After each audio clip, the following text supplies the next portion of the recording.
Hi guys, आपका स्वागत है मेरे चैनल फ्यूचर ट्री में। मैं Quora.com पे काफ़ी सारे टेक रिलेटेड क्वेश्चंस के आंसर देता हूँ जिन पे काफ़ी ज़्यादा व्यूज़ मिलते हैं और मुझे काफ़ी ज़्यादा टेक के फील्ड में Quora पे काफ़ी ज़्यादा व्यूज़ मिले। तो मैंने सोचा कि यार क्यों ना ROG, मुझे बहुत ज़्यादा लोगों ने उस पर क्वेश्चन किया कि ROG 3 के बारे में ओपिनियंस बताओ, ओपिनियन शेयर करो। तो मैंने किए थे, लेकिन मैंने सोचा कि यार काफ़ी ज़्यादा क्वेश्चन आ रहे हैं तो क्यों ना एक वीडियो अपलोड किया जाए मेरे चैनल पर, जो कि पहले से ही था और मैं पहले भी काफ़ी वीडियो अपलोड किए थे। शुरू करते हैं पहले एडवांटेजेस से। जो फर्स्ट पॉइंट है, मुझे ROG 3 में जो प्रोसेसर यूज हुआ है 865 स्नैपड्रैगन का, वो भी 865 प्लस, जो कि 10% ज्यादा पावरफुल है स्नैपड्रैगन 865 से। तो ये बहुत बड़ी बात है और काफी मींस वर्ल्ड फास्टेस्ट फोन अब ये फर्स्ट बन चुका है। सेकेंड एडवांटेज इसका ये है कि 144 हर्ट्ज पे आने वाला ये कुछ ही 2 या 3 ही गेमिंग फोन होंगे। एक नूबिया का रेड मैजिक है, एक ये है, और एक अभी जो आने वाला है लिनोवो का ली जायंट मोबाइल, जिसमें भी 144 हर्ट्ज का डिस्प्ले आपको मिलेगा। तो मुझे उसमें से ये डिस्प्ले की जो चीज़ है और जो डिस्प्ले बना है वो काफ़ी बेस्ट क्वालिटी का है, काफ़ी ज़्यादा फास्ट इसका टच और है एक्चुअली।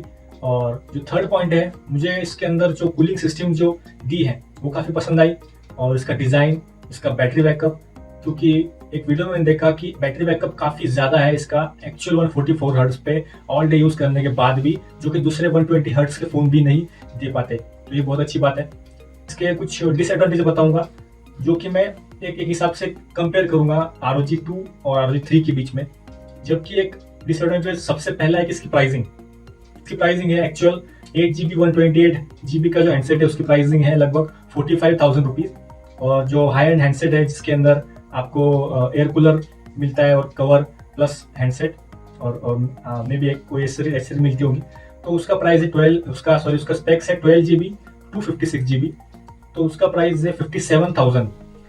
तो मुझे प्राइस काफी ज्यादा लगे इसके हैंडसेट के, क्योंकि जो डिजाइन है उसमें काफी ज्यादा रिसर्च एंड डेवलपमेंट करने की वजह से ये प्राइस हाइप हुई है, और मे बी लॉकडाउन की वजह से भी कोई असर गिरा हो। लेकिन अगर वही डिजाइन जो ROG 2 का था वही अगर यूज किया जाता तो बहुत ज्यादा फर्क पड़ता, और मे बी ये हैंडसेट हमको जो स्टार्टिंग वेरिएंट है 8GB 128GB का, तो वो हमें 30,000 के आसपास मिल सकता था अगर पुराना वाला डिजाइन ही यूज किया जाता, और इसी में यही जो स्पेक्स है यही शीट उसमें यूज की जाती। क्योंकि वैसे जो ओल्ड वाला हैंडसेट है, तो हैंडसेट जो स्मार्टफोन था ओल्ड वाला, तो ज्यादातर लोगों ने अभी तक देखा भी नहीं और वो पुराना हुआ भी नहीं था डिजाइन, तो इन्होंने नया डिजाइन चेंज कर लिया। शायद उन्होंने ये सोचा कि क्यों ना इसे थोड़ा सा सोफिस्टिकेटेड लुक दिया जाए, जो कॉम्पिटिशन है OnePlus और सैमसंग का और मे बी रेडमी का, तो इस हिसाब से उन्होंने थोड़ा सा नॉर्मल डिजाइन के ऊपर फोकस किया। जबकि ROG 2 का डिजाइन इससे बहुत ज्यादा बेस्ट था और फ्यूचरिस्टिक था और काफी अलग दिखता था, लेकिन ये डिजाइन जो है मुझे इतना खास जो फील है वो नहीं आया मुझे जब मैंने देखा। तो ये एक उसका डिसएडवांटेज हुआ। और उन्होंने 3.5mm जैक भी नहीं रखा है अभी जो ROG 3 है उसके अंदर, जबकि 2 में आपको दो जैक मिलते थे, एक कूलर के साथ था और एक एक्चुअल हैंडसेट में था। तो इस बार सिर्फ एयर कूलर के साथ ही आपको 3.5mm का जैक या डैक आप जो भी कहें वो मिलता है। तो ये प्राइस कटिंग के हिसाब से किया गया है। और इसका फोर्थ डिसएडवांटेजेस है कि इसके अंदर आपको जो कैमराज मिलते हैं तो वो बहुत एवरेज है, और जो थर्ड कैमरा है एक्चुअली सेटअप ऐसा होता है, जो कॉम्पिटिशन है जिससे उसका कॉम्पिटिशन है वो OnePlus 8 Pro, रेडमी का नोट जो कि 54,000 का वेरिएंट है, तो उनके अंदर जो कैमराज दिए गए हैं तो वो एक हिसाब से ऑलराउंडर फोन है। और मैं अगर चाहूंगा कि मैं अगर एक 45,000 या मैं 54,000 का एक मोबाइल ले रहा हूँ तो वो ऑलराउंडर परफॉर्म करे, हर चीज में हो और बेस्ट एक्सपीरियंस दे मुझे। तो हालांकि मैं फिर भी अगर एक गेमर के पर्सपेक्टिव से सोचूं तो पता है मुझे कि गेमर्स कहा जाता है कि नहीं कोई जरूरत नहीं है, लेकिन ऐसा नहीं होता। आईफोन भी लोग गेमिंग के लिए लेते हैं, लेकिन आईफोन भी काफी ज्यादा ऑलराउंडर फोन है माना जाता है। तो फिर ROG Phone 3 भी हो सकता था, लेकिन प्राइस कटिंग के चक्कर में और स्पेक शीट्स भरने के चक्कर में कैमराज बहुत एवरेज दिए गए, और एक कैमरा जो थर्ड कैमरा है जो 5 मेगापिक्सल का है वो किसी भी तरह से यूजफुल नहीं है, जबकि वो टेलीफोटो दे सकते थे। तो ये मुझे पसंद नहीं आया। और आपको वैसे भी थर्ड पार्टी एप्स पे ही चलना पड़ेगा, उसमें जो भी सॉफ्टवेयर है शायद ना इतने पावरफुल ना हो। तो ये एक डिसएडवांटेज है, ज़्यादातर डिसएडवांटेजेस ही मिले मुझे। और प्लस पॉइंट ये भी है कि इस प्राइस में आपको जो डिस्प्ले मिल रहा है वो 144 हर्ट्ज का है।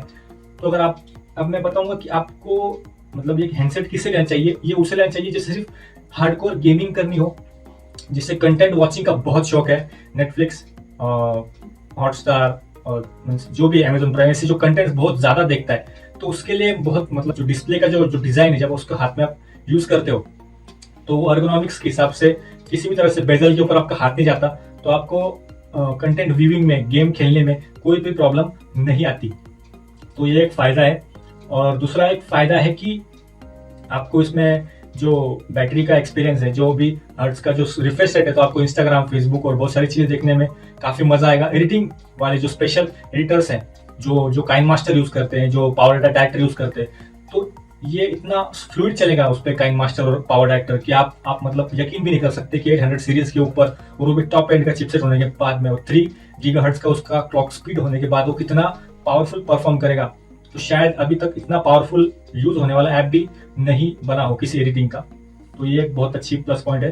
तो वो लोग ले जिन्हें कंटेंट क्रिएशन का शौक है, लेकिन फिर भी आता है कि उसमें कैमरा का प्रॉब्लम है, तो इसलिए आप सिर्फ उस पर क्रिएट कर सकते हैं। लेकिन अगर आपके पास DSLR है और आपको अगर ऐसा फ़ोन चाहिए जो आपके फ़ोटोज़ को फास्ट लोड कर सके, बहुत सारा यूज़ हो सके, तो आप उसे ले सकते हैं। गेमिंग का तो है ही, मतलब गेमर्स तो उसे लेंगे ही, उसे रिकमेंड करने की ज़रूरत ही नहीं मुझे। और दूसरा उसका जो और लाइफ बहुत ज़्यादा होगा उस फ़ोन का, एवरेज जो एंड्रॉयड होते हैं उनसे काफ़ी ज़्यादा होगा, क्योंकि बहुत ज़्यादा पावरफुल उसका UI है और काफ़ी स्टॉक एंड्रॉयड की तरफ है। तो मुझे ओवरऑल बहुत ज़्यादा पसंद आया। लेकिन अगर वो वही डिज़ाइन यूज़ करते जो 2 में यूज़ किया, तो ये एक बहुत बड़ा हैंडसेट बनता आज के ज़माने में और बहुत सारे हैंडसेट्स को टक्कर देता, क्योंकि आज भी मार्केट में ऑलराउंडर्स अवेलेबल हैं।